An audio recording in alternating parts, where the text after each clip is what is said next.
تھے ان کے بارے میں یہ مشہور ہے کہ وہ اپنے منبر پہ معراج کا فلسفہ بیان فرما رہے تھے، معراج کی بات کر رہے تھے۔ ان بزرگ کا نام ہے خواجہ حسن سباغ رحمۃ اللہ علیہ۔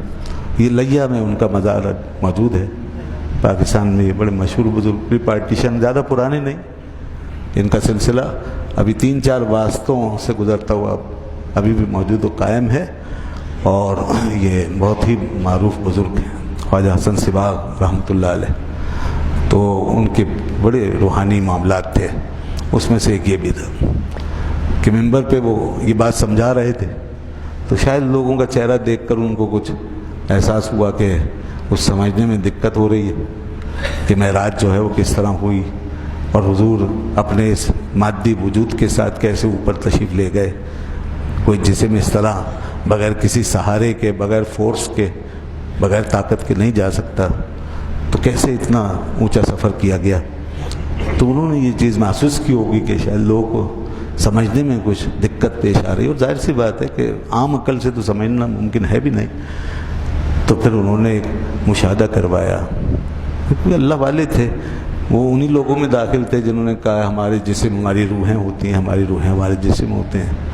تو انہوں نے کہا بھائی آپ لوگ حیران ہو رہے ہیں کہ حضور کا وجود مبارک کیسے اوپر چلا گیا، یہ فضا سے کیسے گزرا، خلا سے کیسے گزرا، قرۂ زمحریر سے کیسے گزرا، قرۂ نار سے کیسے گزرا، پہلے آسمان سے کیسے گزرا۔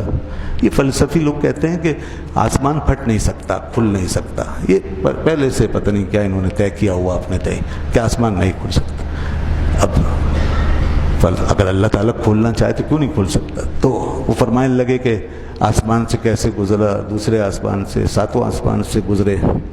تو فرمایا کہ یہ کوئی مسئلہ تھوڑی ہے، ہم ان کے بہت ادنا سے غلام ہیں، غلاموں کے غلاموں کے غلام ہیں۔ ہمیں بھی اللہ تعالیٰ نے کچھ چیزیں عطا فرمائی ہیں۔ تو دیکھو ذرا، اب ہم یہاں سے جاتے ہیں اور تم دیکھو کہ ہم کیسے جاتے ہیں۔ وہ منبر سے اترے اور یہ جو دیوار قبلہ ہے اس سے باہر نکل گئے، اس دیوار سے باہر نکل گئے، اور پھر اسی دیوار سے اندر آ گئے، اور پھر منبر پہ بیٹھ گئے۔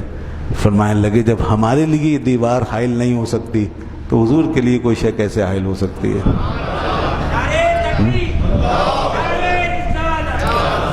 تو ان کے لیے کیا چیز ناممکن؟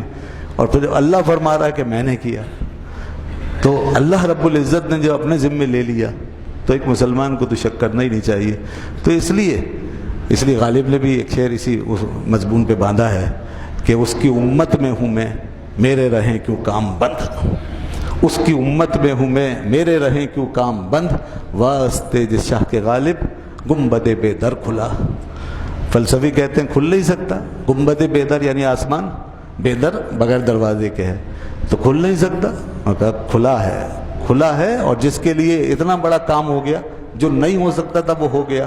تو میرے کام تو ہو سکتے ہیں نا، میرے کام ہو سکنے والی فہرست میں ہے، تو میرا کون سا کام رکے گا اگر میں ان کے دامن سے وابستہ رہوں گا، اگر میں ان کا کلمہ پڑھتا ہوں؟ تو ان کے لیے تو جو نہیں ہو سکتا وہ بھی ہو جاتا ہے، تو میرا جو کام ہے وہ تو ہو سکتا ہے، تو پھر کیوں نہیں ہوگا؟ تو میرے رہیں کیوں کام بند، واسطے جس شاہ کے غالب گنبد بے در کھلا۔ یہ ہے وہ معراج۔